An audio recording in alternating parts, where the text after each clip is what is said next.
Assalamualaikum warahmatullahi wabarakatuh. Good morning. We are from Group 5 Telecommunication Engineering 4C, State Polytechnic of Jakarta. First of all, let me introduce our group. From me, my name is Ahdiat Fahmi, and my friend they are Fardan Rashid Arbiristanto, Sinditya.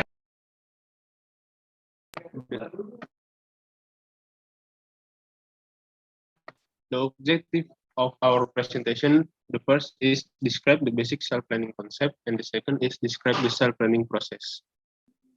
The presentation start by Salsabila. Introduction.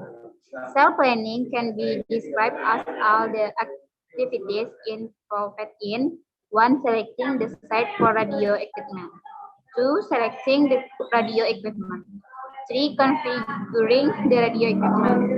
Every cellular network requires cell planning in order to provide adequate, correct, and cell quality.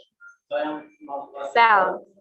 A cell may be defined as area on radio conference from 1 BTS antenna system. It is the smallest building block in a mobile network and is the reason why mobile networks are often referred to as cellular network. Typically, cells are represented vertical by hexagons. Two main types of cell. 1. Omnidirectional cell. An omnidirectional cell or omnicell is served by a BTS with antennas which transmit equally in direction.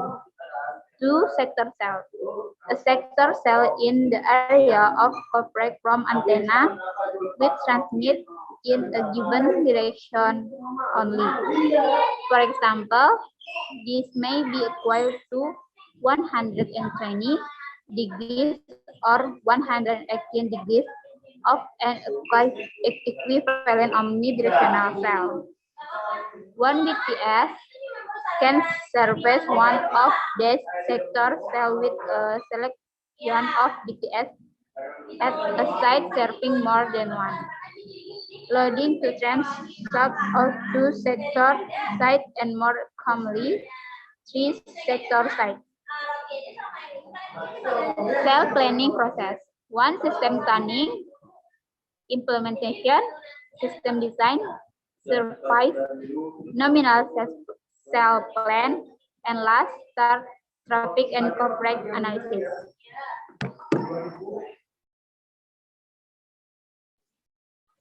Step 1. Traffic and coverage analysis. Cell planning begins with traffic and coverage analysis. The analysis should produce information about the geographical area and the expanded capacity or traffic load.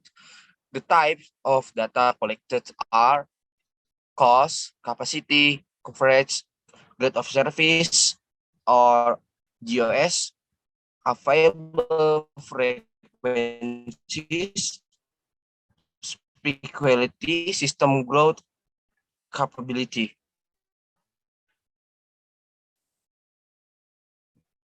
Please next.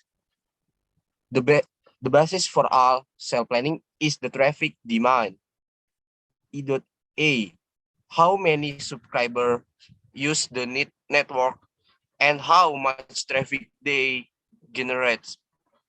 The Erlang or EA is a unit of measurement of traffic intensity. It can be calculated with the following formula. A is N times T 3600 Erlang, where A is average traffic from one or more users in the system, N is number of call per hour, T is average call time in seconds. Step 2, nominal cell plan. A nominal cell plan can be produced from the data completed from traffic and coverage analysis. The nominal cell plan is a graphical representations of the network and looks like a cell pattern on a map. Nominal cell plans are the first cell plans and form the basis for further planning. Successive planning must take into account the radio propagation properties of the actual environment. Such planning needs measurement techniques and computer-aided analysis tools for radio propagation studies. Ericsson's planning tool, Test Mobile System, Cell Planner includes a predictions package which provides coverage predictions, composite coverage synthesis, co-channel interface predictions, adjacent channel interface predictions. Radio propagation. In reality, hexagons are extremely simplified models of radio coverage patterns because radio propagation is highly dependent on terrain and other factors. The problem of path loss, shadowing, and multipath fading all affect the coverage of an area. For example, time dispersion is a problem caused by the receptions of radio signal which are reflected of far away objects. Frequency reuse.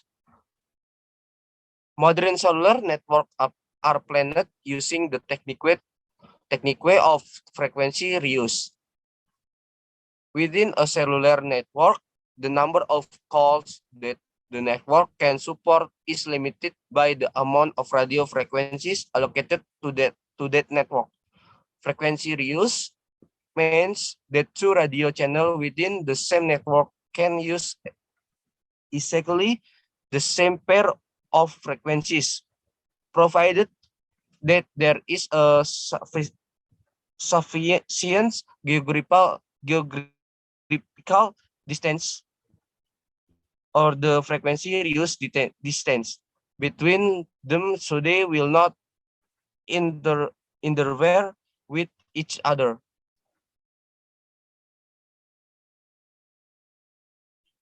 Okay, next, interference. Cellular networks are more often limited by problems caused by interference rather than by signal strength problems. There are two basic types of interference. One, co-channel interference. This is caused by the use of a frequency close to the exact same frequency. Two, adjacent channel interference. This is caused by the use of an adjacent frequency nearby. By planning frequency reuse in accordance with well-established cell patterns, neither co-channel interference nor adjacent cell interference will cause problems. Next, clusters. Groups of frequencies can be placed together into patterns of cells called clusters. A cluster is a group of cells in which all available frequencies have been used once and only once, since the same frequencies can be used in neighboring clusters.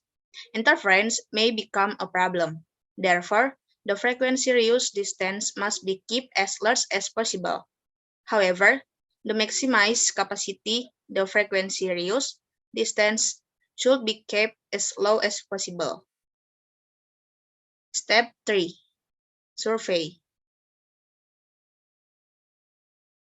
Once a nominal cell plan has been complete and basic coverage and interference predictions are available, site surveys and radio measurements can be performed. Site surveys are performed for all proposed site location. The following must be checked for each site. 1. Exact location. 2. Space for equipment, including antenna. 3. Cable runs. 4. Power facilities. 5. Contract with site owner. In addition, The radio environment must be checked to ensure that there is no other radio equipment on site that cause problem.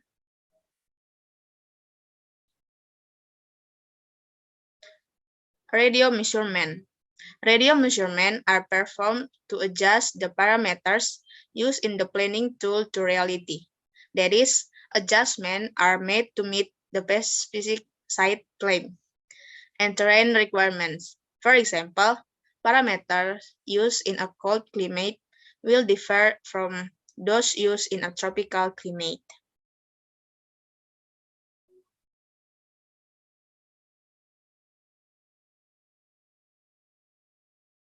Step 4. System design. Once the planning parameters have been adjusted to match the actual measurements, dimensioning of the BSC, TRC, and MSC or TLR can be adjusted and the final cell plan produced.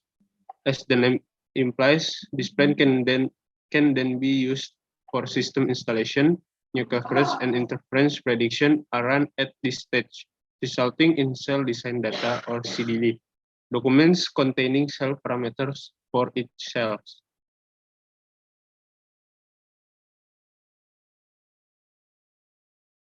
Step 5 and 6, system implementation and tuning. Once the system has been installed, it is continuously monitored to determine how well it meets demand. This is called system tuning. It involves checking that the final cell plan was implemented successfully, evaluating customer complaints, checking that the network performance is acceptable, changing parameters, and taking other measurements if necessary. Test mobile system.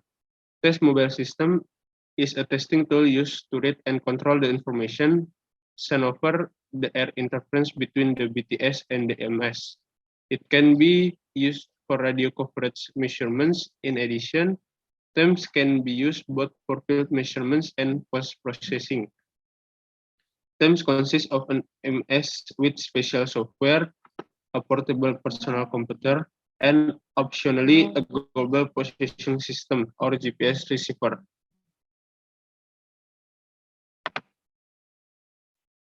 The MS can be used in active and idle mode. The PC is used for presentation, control, and measurement storage. The GPS receiver provides the exact position of the measurements by utilizing satellites. When satellite signals are shadowed by obstacle, the GPS system switches to that reckoning. TEMS measurements can be imported to TEMS cell planner. Step 7, system growth or change. Cell planning is an ongoing process. If the network needs to be expanded because of an increase in traffic or because of a change in the cell planning process again, starting with a new traffic and coverage analysis. So that's all from our group. Thank you for your attention. See you. Assalamualaikum warahmatullahi wabarakatuh.